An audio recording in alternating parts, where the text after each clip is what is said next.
निवेदन है। नहीं माननीय अखिलेश जी, आपने संसद की मर्यादा को आप बना के रखे हैं। कभी बजट भाषण के अंदर इस तरीके का नहीं हुआ, ये उचित नहीं है, ये उचित नहीं है।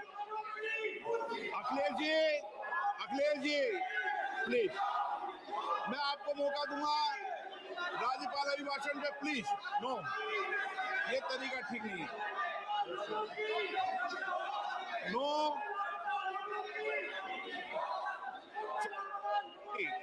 राज्यपाल अभिभाषण पे चर्चा होगी। नो तरीका। Honorable Speaker, I present the budget for 25-26. This budget continues our government's efforts to A. Accelerate growth, B. Secure inclusive development, C. Invigorate private sector investments, D. Uplift household sentiments, and E. Enhance spending power of India's rising middle class. Together, we embark on a journey to unlock our nation's tremendous potential for greater prosperity and global positioning under the leadership of Honorable Prime Minister Shri Narendra Modi. As we complete the first quarter of the 21st century, continuing geopolitical headwinds suggest lower global economic growth over the medium term. However, our aspiration for a Vikasit Bharat inspires us, and the transformative work we have done during our government's first 2 terms guides us to march forward resolutely. Our economy is the fastest growing among all major economies. Our development track record for the past 10 years and structural reforms have drawn global attention. Confidence in India's capability and potential has only grown in this period. We see the next 5 years as a unique opportunity to realize Sabka Vikas, stimulating balanced growth of all regions. The great Telugu poet and playwright Gurujada Apparao had said, Deshamante matti kadoy, Deshamante manushuloy, meaning a country is not just its soil, a country is its people. In line with this, for us, Vikasit Bharat encompasses zero poverty, 100% quality good school education, access to high quality, affordable and comprehensive healthcare, 100% skilled labor with meaningful employment, 70% women in economic activities, and farmers making our country the food basket of the world. In this budget, the proposed development measures span 10 broad areas, focusing on Garib, youth, Annadata, and Nari, spurring agricultural growth and productivity, building rural prosperity and resilience, taking everyone together on an inclusive growth path, boosting manufacturing and furthering Make in India, supporting MSMEs, enabling employment-led development, investing in people, economy, and innovation, securing energy supplies, promoting exports, and nurturing innovation. For this journey of development, our 4 powerful engines are agriculture, MSME, investments, and exports. The fuel, our reforms, our guiding spirit, inclusivity, and the destination, Vikasit Bharat. This budget aims to initiate transformative reforms across 6 domains. During the first 5 years, these will augment our growth potential and global competitiveness. The domains are taxation, power sector, urban development, mining, financial sector, and regulatory reforms. Agriculture as the first engine. Now I move to specific proposals, beginning with agriculture as the first engine.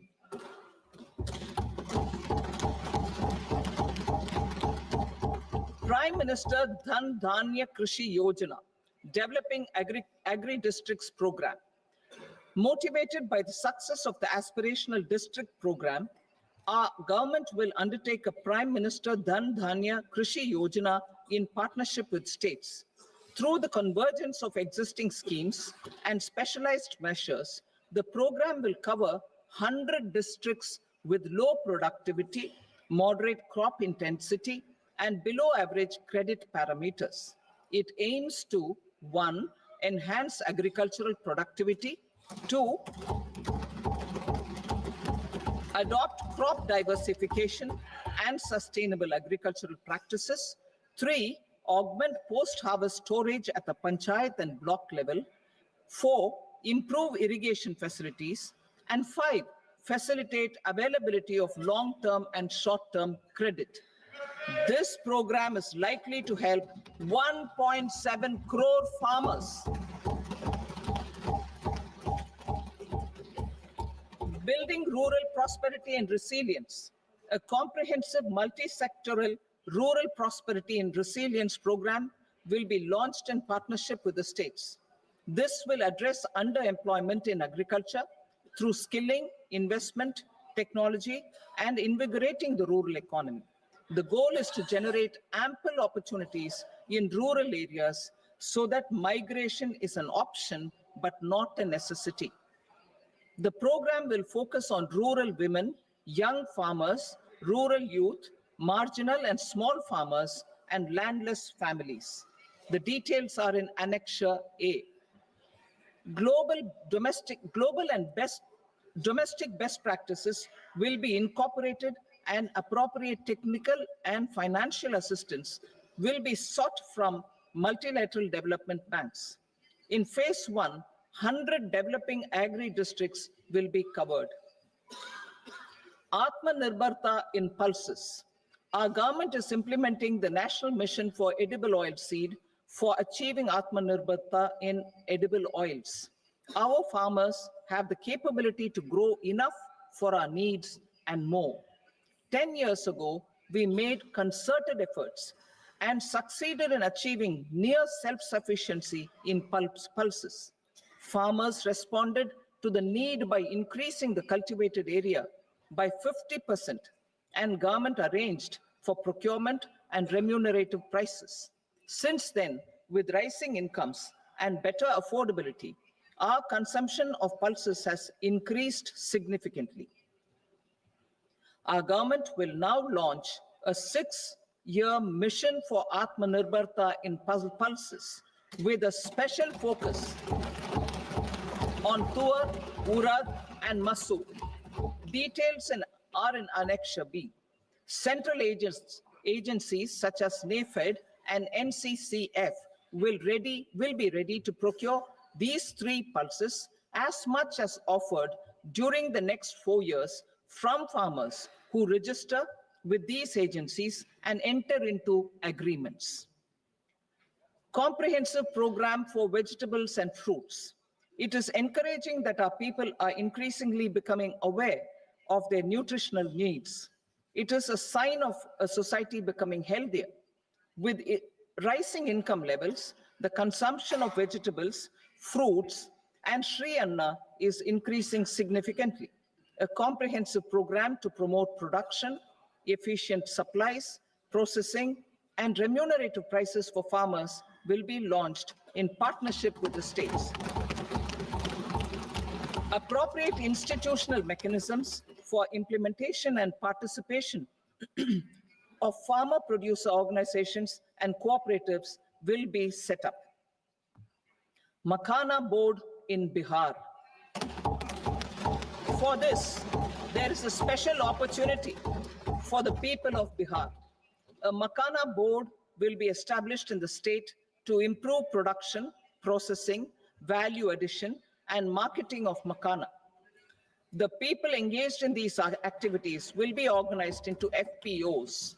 The board will provide hand-holding and training support to Makhana farmers and will also work to ensure they receive the benefits of all relevant government schemes. A national mission on high-yielding seeds will be launched, aimed at 1. Strengthening research ecosystem, 2. Targeted development and propagation of seeds with high yield, pest resistance, and climate resilience, and 3. Commercial availability of more than 100 seed varieties released since July 2024. India ranks second largest globally in fish production and aquaculture. Seafood exports are valued at 60,000 crore rupees. To unlock the untapped potential of the marine sector, our government will bring in an enabling framework for sustainable harnessing of fisheries from Indian exclusive economic zone and high seas, with a special focus on the Andaman and Nicobar and Lakshadweep Islands. For the benefit of lakhs of cotton growing farmers, I am pleased to announce a mission for cotton productivity. This 5-year mission will facilitate significant improvements in productivity and sustainability of cotton farming and promote extra long staple cotton varieties. The best of science and technology support will be provided to farmers. Aligned with our integrated 5F vision for the textile sector, this will help in increasing incomes of the farmers and ensure a steady supply of quality cotton for rejuvenating India's traditional textile sector. Kisan credit cards facilitate short-term loans for 7.7 crore farmers, fishermen, and dairy farmers. The loan limit under modified interest subvention scheme will be enhanced from 3 lakh rupees to 5 lakh rupees for loans taken through the KCC. For Atmanirbharta in urea production, our government had reopened 3 dormant urea plants in the eastern region. To further augment urea supply, a plant with annual capacity of 12.7 lakh metric tons will be set up at Namrup in Assam.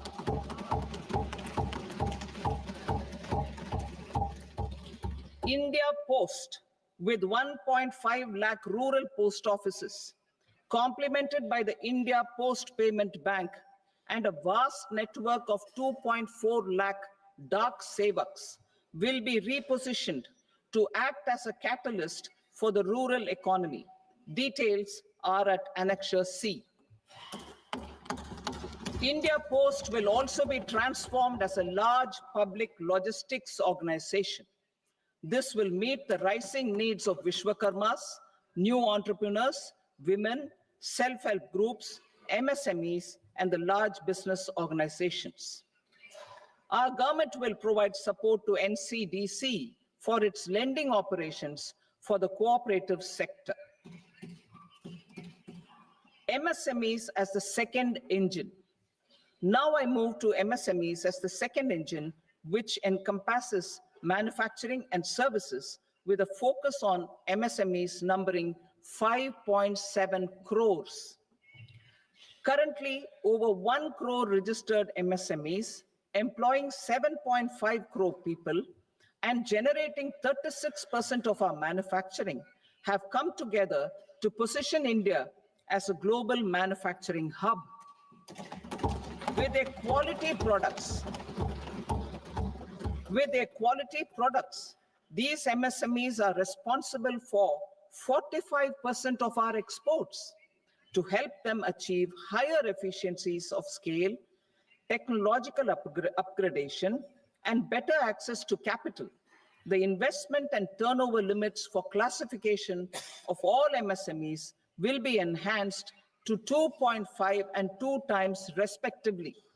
This will give them the confidence to grow and generate employment for our youth. The details are given in Annexure D. To improve access to credit, the credit guarantee cover will be enhanced. First, for micro and small enterprises from 5 crore to 10 crore rupees, leading to additional credit of 1.5 lakh crores in the next 5 years. Second, for startups from 10 crore rupees to 20 crore rupees, with the guarantee fee being moderated to 1% for loans in 27 focus sectors, which are important for Atmanirbhar Bharat. And for well-run exporter MSMEs, for term loans up to 20 crore rupees. Also for the micro enterprises, we will introduce customized credit cards with a 5 lakh rupee limit for micro enterprises registered on Udyam portal. In the first year, 10 lakh such cards will be issued. Fund of funds for startups. The alternate investment fund, AIFs, for startups have received commitments of more than 91,000 crores rupees. These are supported by the fund of funds set up with the Government of India's contribution of 10,000 crore rupees. Now, a new fund of funds with expanded scope and a fresh contribution of another 10,000 crore rupees will be set up. A new scheme will be launched for 5 lakh women, scheduled castes and scheduled tribes, first-time entrepreneurs. This will provide term loans up to 2 crore rupees during the next 5 years. The scheme will incorporate lessons from the successful Stand Up India scheme. Online capacity building for entrepreneurship and managerial skills will also be organized. Measures for labor-intensive sectors. To promote employment and entrepreneurship opportunities in labor-intensive sectors, our government will undertake specific policy and facilitation measures. To enhance the productivity, quality, and competitiveness of India's footwear and leather sector, a focus product scheme will be implemented. The scheme will support design capacity, component manufacturing, and machinery required for production of non-leather quality footwear, besides the support for leather footwear and products. The scheme is expected to facilitate employment for 22 lakh persons, generate over 4 lakh crore rupees, and exports of over 1.1 lakh crore rupees. Measures for the toys sector. Building on the National Action Plan for Toys, we will implement a scheme to make India a global hub for toys. The scheme will focus on development of clusters, skills, and a manufacturing ecosystem that will create high quality, unique, innovative, and sustainable toys that will represent the Made in India brand. Support for food processing. In line with our commitment towards Purvodaya, we will establish a National Institute of Food Technology, Entrepreneurship, and Management in Bihar. The institute will provide a strong fillip to food processing activities in the entire eastern region. This will result in 1. Enhanced income for the farmers through value addition to their produce, and 2. Skilling entrepreneurship and employment opportunities for the youth. Manufacturing mission, furthering Make in India. Our government will set up a national manufacturing mission covering small, medium, and large industries for furthering Make in India by providing policy support, execution roadmaps, governance, and monitoring framework for central ministries and states. Details are in Annexure E. Given our commitment to climate-friendly development, the mission will also support clean tech manufacturing. This will aim to improve domestic value addition and build our ecosystem for solar PV cells, EV batteries, motors and controllers, electrolyzers, wind turbines, very high voltage transmission equipment, and grid scale batteries. Investment as the third engine. Now I move to investment as the third engine, which encompasses investing in people, investing in the economy, and investing in innovation. Investing in people. Saksham Anganwadi and Poshan 2.0. Saksham Anganwadi and Poshan 2.0 program provides nutritional support to more than 8 crore children, 1 crore pregnant women and lactating mothers all over the country, and about 20 lakh adolescent girls in aspirational districts and the Northeast region. The cost norms for these nutritional support will be enhanced appropriately. Atal Tinkering Labs. 50,000 Atal Tinkering Labs will be set up in government schools in the next 5 years to cultivate the spirit of curiosity and innovation and foster a scientific temper among young minds. Broadband connectivity to government secondary schools and PHCs. Broadband connectivity will be provided to all government secondary schools and primary health centers in rural areas under the BharatNet project. Bharatiya Bhasha Pustak Scheme. We propose to implement a Bharatiya Bhasha Pustak scheme to provide digital form Indian language books for schools and for higher education. This aims to help students understand their subjects better and in their language. National Centers of Excellence for Skilling. Building on the initiative announced in the July 24 budget, 5 national centers of excellence for skilling will be set up with global expertise and partnerships to equip our youth with the skills required for Make for India, Make for the World manufacturing. The partnership will cover curriculum design, training of trainers, and a skill certification framework and periodic reviews. Expansion of capacity in IITs. Total number of students in 23 IITs has increased 100% from 65,000 to 1.35 lakh in the past 10 years.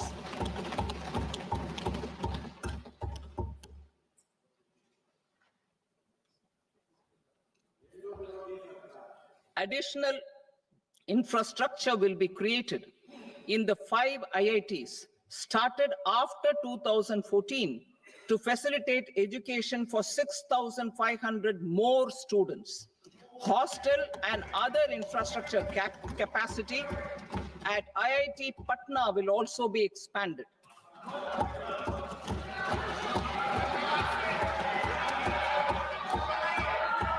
Center of Excellence.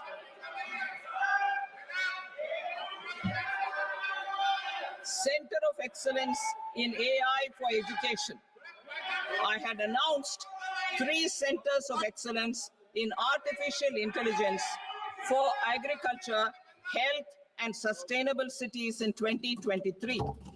Now a center of excellence in artificial intelligence for education will be set up with a total outlay of 500 crores. Expansion of medical education.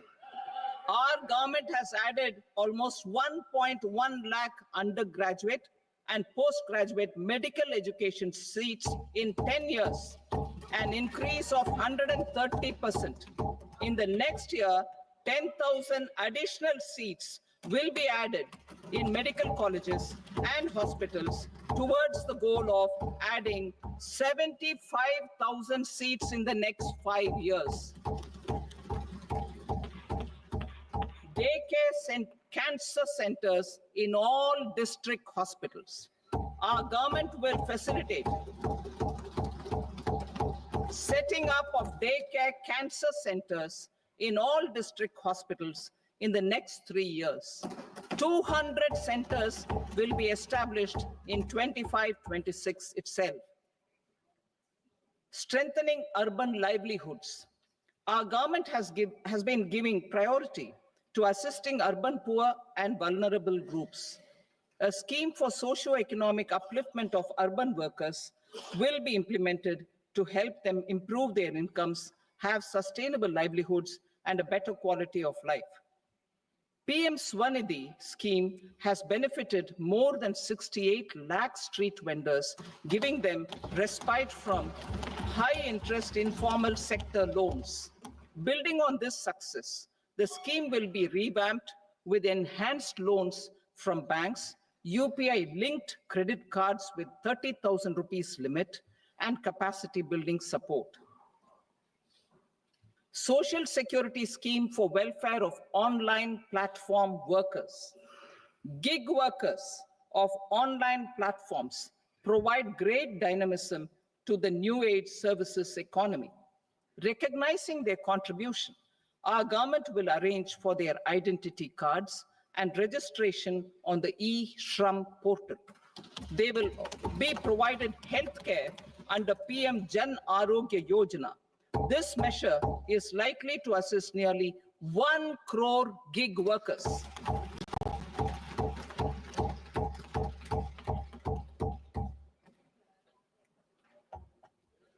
Investing in the economy. Public-private partnership in infrastructure. Each infrastructure-related ministry will come up with a 3-year pipeline of projects that can be implemented in PPP mode. States will also be encouraged to do so and can seek support from the India Infrastructure Project Development Fund, which is a scheme to prepare PPP proposals. Support to states for infrastructure. An outlay of 1.5 lakh crore is proposed for the 50-year interest-free loans to states for capital expenditure and incentives for reforms. Building on the success of the first asset monetization plan announced in 2021, the second plan for 2025 to 30 will be launched to plow back capital of 10 lakh crore in new projects. Regulatory and fiscal measures will be fine-tuned to support the plan. Jal Jeevan Mission. Since 2019, 15 crore households representing 80% of India's rural population have been provided access to portable tap water connections. To achieve 100% coverage, I am pleased to announce the extension of this mission until 2028 with an enhanced total outlay. The mission's focus will be on the quality of infrastructure and O&M of rural piped water supply schemes through Jan Bhagidari. A separate MOU or separate MOUs will be signed with the states and union territories to ensure sustainability and citizen-centric water services delivery. Urban sector reforms. Building on the July budget proposals, urban sector reforms related to governance, municipal services, urban land, and planning will be incentivized. Urban Challenge Fund. The government will set up an urban challenge fund of 1 lakh crore rupees to implement the proposals for cities as growth hubs, creative redevelopment of cities, and for water and sanitation purposes announced in the July budget. This fund will finance up to 25% of the cost of bankable projects, with a stipulation that at least 50% of the cost is funded from bonds, bank loans, and PPPs. An allocation of 10,000 crore is proposed in 2025-26. Power sector reforms. We will incentivize electricity distribution reforms and augmentation of intrastate transmission capacity by states. This will improve financial health and capacity of electricity companies. Additional borrowing of 0.5% of GSDP will be allowed to states contingent on these reforms. Nuclear energy mission for Vikasit Bharat. Development of at least 100 gigawatt of nuclear energy by 2047 is essential for our energy transition efforts. For an active partnership with the private sector towards this goal, amendments to the Atomic Energy Act and the Civil Liability for Nuclear Damage Act will be taken up. A nuclear energy mission for research and development of small modular reactors with an outlay of 20,000 crore will be set up. At least 5 indigenously developed small modular reactors will be operationalized by 2033. Shipbuilding. The shipbuilding financial assistance policy will be revamped to address cost disadvantages. This will also include credit notes for shipbreaking in Indian yards to promote the circular economy. Large ships above a specified size will be included in the infrastructure harmonized master list. Shipbuilding clusters will be facilitated to increase the range, categories, and capacity of ships. This will include additional infrastructure, facilities, skilling, and technology to develop the entire ecosystem. Maritime Development Fund. For long-term financing for the maritime industry, a Maritime Development Fund with a corpus of 25,000 crore rupees will be set up. This will be for distributed support